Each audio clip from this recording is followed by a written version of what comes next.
Welcome to Dell Talks Football, my people. Thank you everyone for showing mad love to my channel. New subscribers, old subscribers, mad love to every single one of you. Now, my peoples, today's upload's gonna be a bit of a different one.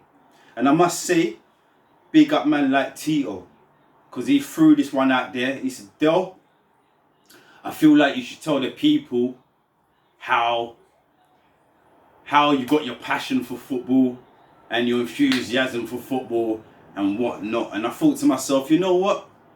That's right up my lane. That is right up my lane. Now you're gonna have to bear with my peoples.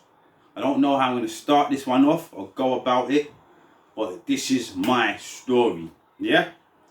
Now for me, my peoples, it all started off as a little kid, going around to my aunties or my grandparents on my father's side.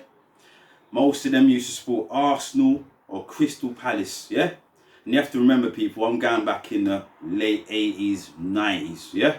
So it was Crystal Palace and Arsenal fans. My dad was a Chelsea fan.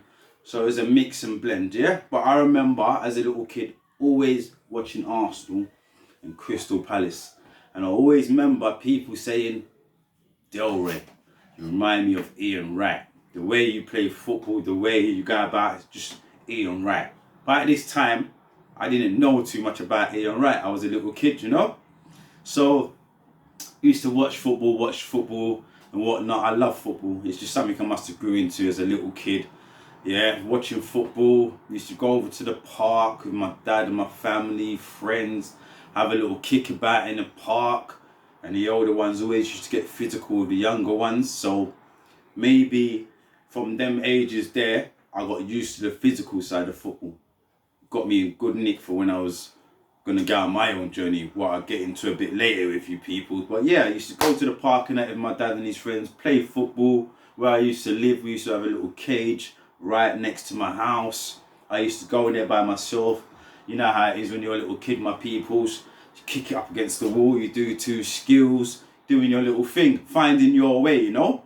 That's me saying, I'm finding my own little journey into football these times there. Then all of a sudden at the age of, I think it was 9, my cousin came to me and my brother and said he's got a team that he wants us to go and play for. And this team's called Abbey Raiders. Abbey Raiders, a well-known team in Newham.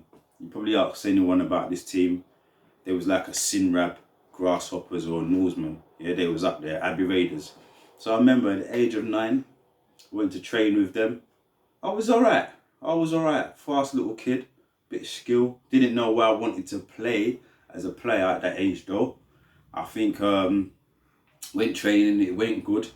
Me and my brother, the manager wanted me. He said, yeah, this guy's very talented. I can see something in this kid. So signed for Abbey Raiders when I was about 9, going on 10. I had a few training sessions and that, loved it. I just love football, love the environment, love being around teammates, love showing off my skills. And yeah, I remember the first season we played, they was calling me like a Michel Platini. They put me in midfield. I was playing in midfield, central midfield. I remember it like it was yesterday. Central midfield. And I could pick a pass out. I could run past a man because I was faster than most people. And it's like, yeah, midfield was my spot. But I always used to score goals. So after a little while now, from midfield, they stuck me out onto the right wing. Yeah, you got to remember, goals, I had speed and whatever. They put me on the right wing. But my peoples, they put me on the right wing. And it's like, I was the top, from the right wing, I was the top goal scorer for that club for the next couple seasons. So this is the change up now. The next, I was probably about 12 now, going on 12, they've stuck me up front. I'm a striker now, my peoples, yeah?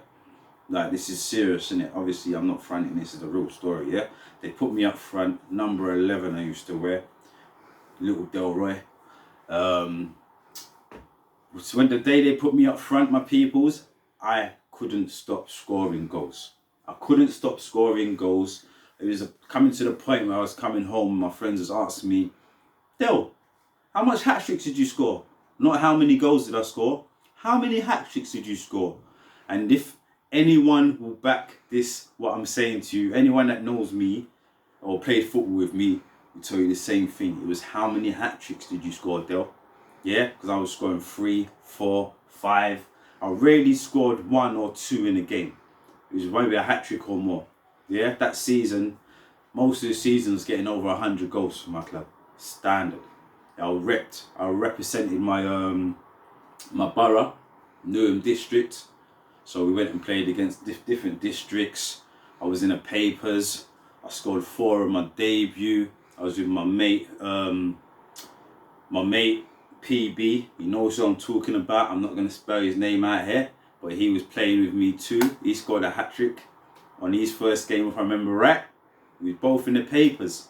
We used to keep a little sketchbook of our ads that they used to put in the paper of us. God knows where it is now. But yeah, that was the start of that. I used to play for my school, Forest Gate Community School. I was captain. I used to play for them, top goal scorer. I was playing for the year above me and the year above them. And these times I was 2 years younger than them all. But this is the talent that I had at my disposal, my people. It's not a joke. Don't need to lie. It is what it is. Then after a while, I banging in goals at Abbey Raiders for fun, basically. For fun. It wasn't even a joke. It's just what I used to love to do. Do you know? Banging in goals for Newham. Any club I used to play for, I'm a predator. Yeah? So then I was at Abbey Raiders. It started to get a bit stale at Abbey Raiders because I'm thinking, right, I'm doing so much work for this team, but I'm not getting anywhere. Don't get me wrong. I had scouts from Tottenham, Arsenal, West Ham coming to watch me. Yeah? And probably coming to watch a few of my teammates at the same time. But there was a loyalty that I had to Abbey Raiders. I felt like they picked me up from nowhere. They showed me the ropes, brought me through that session or whatever you call it, and I just felt like I owed them a bit, you know. So there was this guy that came from, I think it was Lakeview football team, and they proper wanted me. They was offering me the world.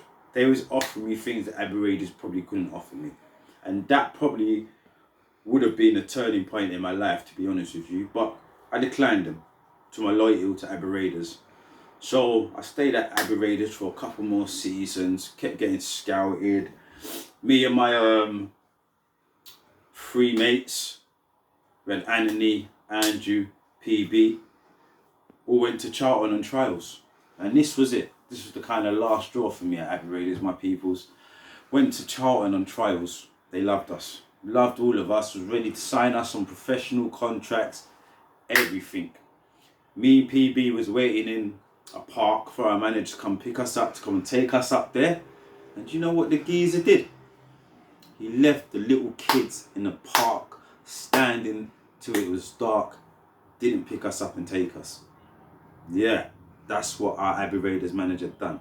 Didn't pick us up and take us, so lost our opportunity at that age to go pro. We were still young though, we still had time, but I'm just so loyal. So loyal. Went back to Abbey Raiders again. Played for a few more seasons. Still banging in goals left, right and centre. Then finally, I went to Leyton Orient. Played about, I think they was managed by someone called Bell at the time. Played about 10 to 15 games for them. Scored a few goals for them. But I had a back injury, my peoples. Yeah, you know how it is. The back went. Then after my back went, I was on the sidelines for a little while. My agent dropped me.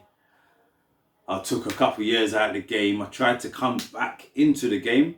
But you know what it is, my peoples? Once you come out and you try and take a few years out and you try and come back in, it's never the same. I went to East Thurrock. for 6-7 months, but I lost my spark for it, my peoples, innit? I lost my spark for the game and my love for the game. I stayed there for a while. I've done what I've done, bang goals in, but it just didn't feel the same. Do you know what I'm trying to say, my peoples? And that literally is my story, my peoples. Another guy from wherever he was brought up that never made it. That must be the story of millions and millions of children or kids or whatever it is out here. I'm not the only one. It happens to a lot of people. Yeah, you can have all the talent in the world, all the links or whatever you've got in the world, but there's always something that's missing to get you up that ladder. Like, there was this guy, my peoples, yeah? He weren't doing much. I was scoring all the goals for Newham. But this guy was getting people coming up to him saying, oh yeah, we've got Charles from West Ham for you, mate. Yeah, we've got Charles from Southampton. But I'm looking at him and thinking, what, can't no one see me on the pitch? I just scored 4 goals. This guy's done nickels. So what I'm trying to say to you, it's all about links. You have to have certain links in the game. Yeah? I never had none of my parents come to matches. Rarely. My dad did, a few. But because, let's just say, the referee or the linesman and that were a bit prejudiced, I'd leave it as that. My dad used to switch on him all the time and get the game cancelled or whatnot. So I had to ban him from coming to our games. Yeah? But that's my story, my people. And the passion for football definitely comes from inside. It definitely comes from inside me. It's something that I was born with, something that will never ever go away, and something that I will never stop loving to the day I die, my peoples. I'm a football fanatic. Yeah, I remember them days when I used to have football posters covering my ceilings, covering my walls. And if you know about that one, you know, my peoples. But yeah, my peoples, I feel like that's my story. I hope people can appreciate it or whatnot. Anyone comment below, any suggestions? You know where the comment thing is. Let me know. Let me know. Yeah? Share, like and subscribe for me, my peoples. Del Talks Football. See you soon, my peoples. Much love. Peace.